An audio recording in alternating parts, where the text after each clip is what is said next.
Hi, I'm Chris Baker, lead writer at Zen Studios for Circus Electrique, our upcoming Big Top themed RPG. Here with a quick gameplay overview. Circus Electrique takes place in an alternate Victorian steampunk London, where a mysterious event known as the Maddening has turned a huge portion of the population from all walks of life into ruthless killers. Yet somehow, the Maddening has had no effect on performers from the Circus Electrique, and their unique talents are pretty much the only hope for saving the city, maybe even the world. I don't like you! Using those unique talents effectively, plus deciding which performers to send out to execute them, is your key to success in the game. As you work your way through the city map, you'll often encounter attacks from those who have succumbed to the Maddening, unfortunate Londoners whom the press has taken to calling the Vicious. The Vicious tend to travel in fours, as does your party. But who should your 4 selected performers be? By the end of the game, you'll have 15 classes to choose from, each with their own specific methods of fighting, defending, and watching out for their friends.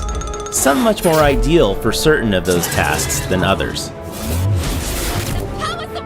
Here we have a strong combination of performers you may set forth with early on. A strong man who, as they'd say in 1899, offers a mighty kerwallop. A clown who specializes in the healing power of laughter. An escape artist, also adept at the art of capturing enemies in place. And of course, a fire blower, who blows freaking fire. Notice how they're positioned. Positioning is a core strategic consideration in Circus Electrique, and we'll let Balthazar the strongman here show you why that is.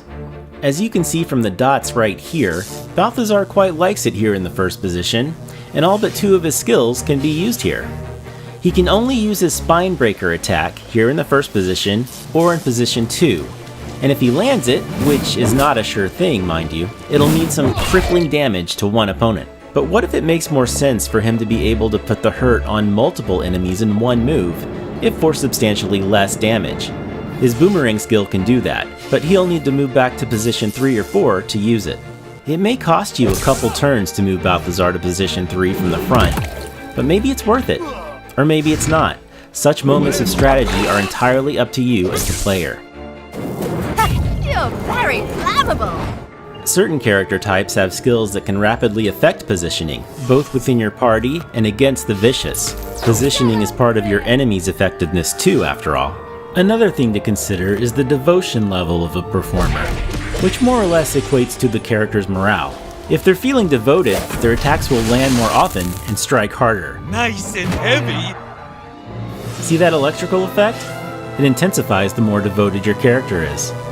If they're grumpy though, you'll need to cheer them up through other actions, such as using specific devotion-related skills or devotion-enhancing items, like that brand new tasty beverage known as cola.